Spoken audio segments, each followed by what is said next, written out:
পেঁয়াজ রসুন একসাথে দিয়ে দিব।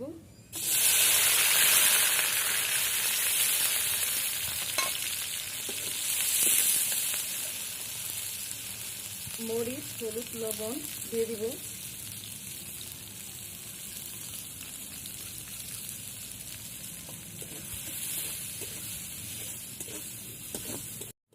বন্ধুরা, আমার শুটকি কষানো হয়ে গেছে, এখন আমি আলুটা দিয়ে দিব।